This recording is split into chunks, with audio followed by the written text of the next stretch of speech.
नमस्ते। कक्षा 10 क्षितिज से दंतरित मुस्कान। प्रश्नोत्तर इस प्रकार है।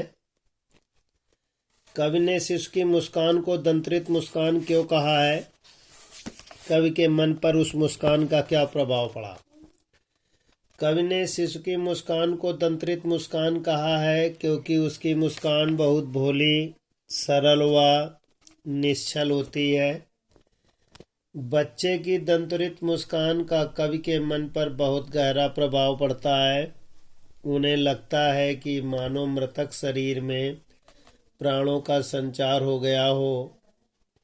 कमल तालाब छोड़कर उनकी झोपड़ी में खिल उठे हों। पत्थर हृदय पिघल जलधारा में बदल गया। बबूल और बांस सैफालिक फूल हो लग रहे हैं। अगला प्रश्न है, छू गए हम तुझसे कि झरने लगे सैफालिक के फूल, इसका व्याख्या है। उत्तर है, कवि नागार्जुन ने अपनी इस कविता में बच्चे की मधुर मोहक जीवनदायिनी मुस्कान का उल्लेख किया है। उनके अनुसार बच्चे की दंतरित मुस्कान मृतक में भी प्राणों का संचार कर सकती है। इस पंक्ति का आशय है कि बच्चे का स्पर्श करने से ऐसा लगता है कि बांस और बबूल सैफालिक फूल लगे हैं। अगला है प्रश्न, दंतरित मुस्कान के आधार पर मुस्कान की दो विशेषताएं बताइए। उत्तर है, इस कविता के द्वारा कवि ने बच्चों की सरल, भोली तथा मनमोहक मुस्कान का चित्रण किया है। उसकी मुस्कान अत्यंत मधुर है जो मृतक में भी प्राणों का संचार कर सकती है। यह मुस्कान स्वाभाविक है जिसमें किसी भी प्रकार का कोई बनावटी दोष नहीं है। अगला प्रश्न है, अगले पाठ से है, अट नहीं रही है शीर्षक है। इसके प्रश्नोत्तर इस प्रकार है। अट नहीं रही है कविता के आधार पर बसंत ऋतु की शोभा को वर्णन करना है। बसंत ऋतु की शोभा भीतर नहीं समाती बल्कि बाहर दिखाई देती है।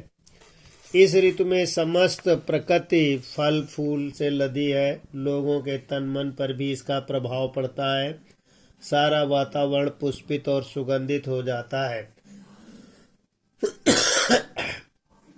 अगला, फागुन में ऐसी क्या बात थी कि कवि की आंख हट नहीं रही है? उत्तर है, फागुन मास में प्रकृति एक नया निखार आ जाता है। इसका सौंदर्य रंग बिरंगे फूलों, पत्तों और हवाओं में दिखाई देता है। फागुन की सुंदरता और उल्लास चारों तरफ दिखाई पड़ती है। कवि की आंखें फागुन की सुंदरता से अभिभूत है, इसलिए नज़र उसकी हटती नहीं है। अगला शीर्षक है पाठ से, निराला के पाठ से है। कविता का शीर्षक उत्साह क्यों रखा गया?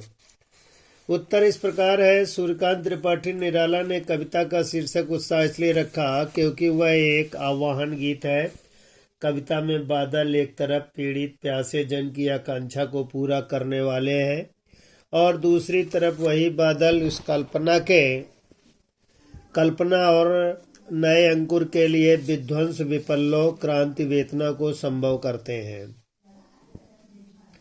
अगला प्रश्न, उत्साह कविता में बादल किसका प्रतीक है? उत्तर, उत्साह कविता में बादल क्रांति, चेतना और जागृत का प्रतीक है। कवि बादल को बरसने के स्थान पर गरजने के लिए इसलिए कहता है क्योंकि बादल की गर्जना द्वारा जन सामान्य जागृत, उत्साह और चेतना का संचार हो जाता है। अब है काव्यांश इस प्रकार है, जिस पर विद्यार्थी प्रश्नोत्तर लिखेंगे।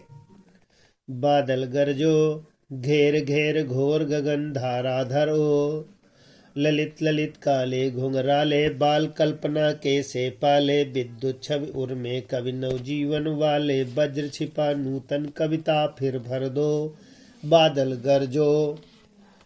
इस कविता में विद्यार्थी पढ़ेंगे, प्रश्न उत्तर भी करेंगे। जो प्रश्न इस प्रकार है, कवि बादल से क्या प्रार्थना कर रहा है? बादल किसके समान बताया गया है? अगला प्रश्न है, बादल के हृदय में विद्युत छवि क्यों है? उसका नवजीवन वाले उसे क्यों कहा गया है? प्रश्न नंबर तीसरा है, आशय स्पष्ट कीजिए। वज्र छिपा नूतन कविता फिर भर दो। ये से विद्यार्थी प्रश्नोत्तर लिखेंगे और याद भी करेंगे।